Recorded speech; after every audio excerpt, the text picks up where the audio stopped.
Another Disney Plus trailer was just available online, and it's the She-Hulk Attorney at Law limited series.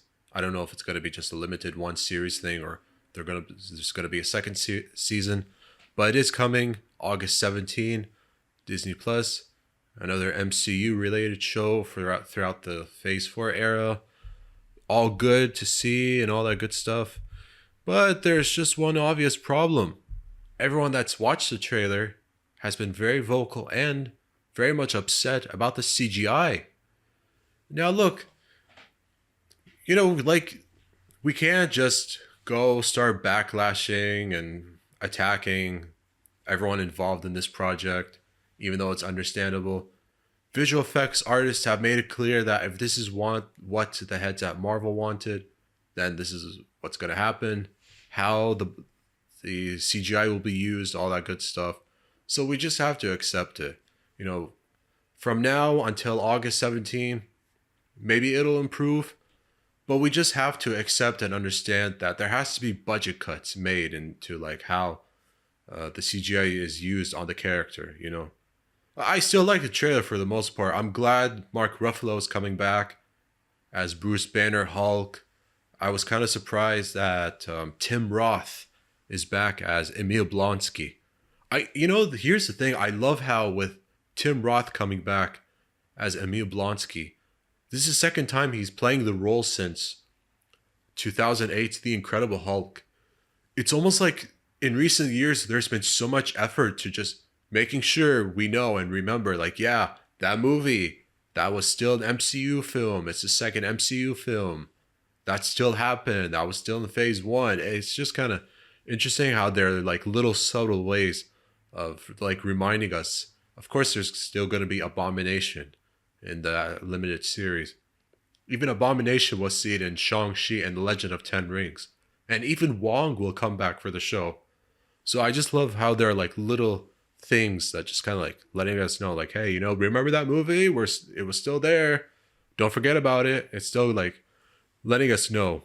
I only saw the trailer once, but like enough photos and all kind of memes like letting us know like complaints about CGI and like how it was used even for the character of Jennifer Walters, like being green in her day-to-day life as a lawyer or dating men in restaurants. So I think like maybe like in those civilization moments interacting with normal people, that could have been cut down, save the money, but we just have to understand that as impressive as maybe like a lot of major TV shows that use special effects are, we just have to accept that certain studios, certain production companies have, I guess, the limited budget of the effects used for some scenes or for some of the characters. There has to be some cutbacks, is what I'm trying to say.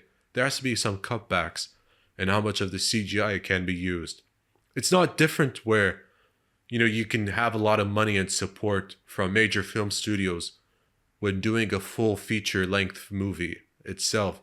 So let's say like, if that whole serialized format of She-Hulk Attorney at Law was instead filmed as a whole movie instead of I think, 6 or 9 episode, I think it may have been done differently through production phase. So I think that's just my take on it. I find the reactions and the complaints kind of interesting, but if these are the early indications, I'm kind of worried that this might turn into a major flop in the Phase 4 era. And Phase 4 has so far, not terrible or anything, but not exactly the most favorable. There have been some pretty good TV side of things throughout Phase 4, at least from last year. But I mean, like, if the trailer showed us anything, is that this might actually be a major flop, like one of those 6 out of 10 sort of things. It's too early to tell. The schedule is already now in May, since like the beginning of the month.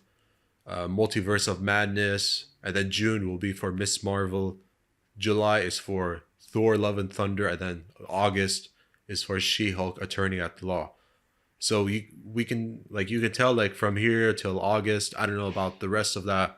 there's already some pretty good Marvel Phase 4 content coming in. But still, at least we have a lot to look forward to. Let's just see how the final product goes on TV.